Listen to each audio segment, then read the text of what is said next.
I don't ask you to share videos very often, but I'm asking you to share this one.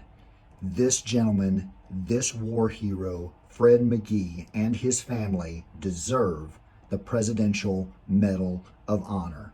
Let's get President Joe Biden's attention so this family can be honored for this man's service to our nation. Stay alive. Until the day he passed away, Korean War veteran Fred B. McGee insisted that he wasn't a hero.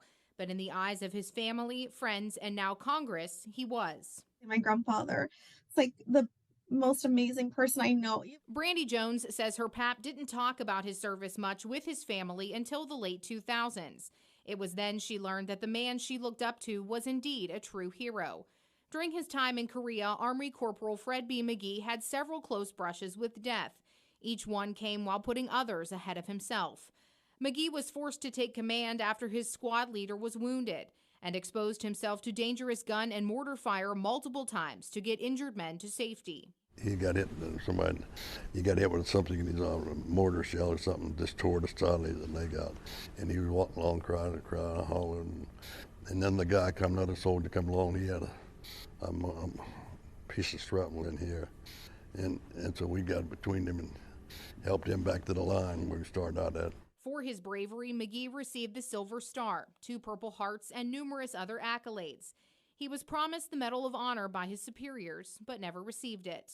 And even my grandfather himself in the 50s, when he came home from Korea, and he himself went to his policymakers and said, I was supposed to have the Medal of Honor per my command, and then he never saw anything come of that. So even from his original efforts in the 50s through today in 2009, when he first started speaking, through 2023, we've all been carrying this, hoping, and we're so close.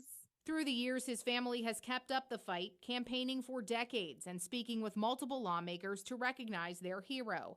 Last year, with the help of Ohio Congressman Bill Johnson, McGee's medal was approved by Congress.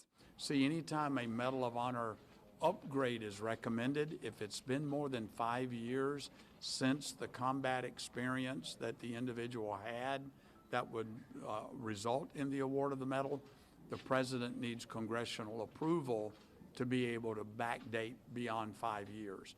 Now the congressman says it's all up to President Joe Biden. Fred McGee's medal is sitting at the White House waiting for the president to make his decision. The Secretary of the Army, the Secretary of Defense have all said, we agree Fred McGee should have been awarded the Medal of Honor. Mr. President, please sign this off. We're waiting on the president. It feels like a waiting game for McGee's family. They've allowed themselves to hope for the day when they can proudly say Fred B. McGee will be immortalized in history as a Medal of Honor recipient. We will all feel so proud to know that he is being honored for his valor. Write or call or email the White House or contact your congressperson today. Let's see to it that Fred McGee is granted the Presidential Medal of Honor. What a deserving candidate. And to his family, thank you for your service and sacrifice.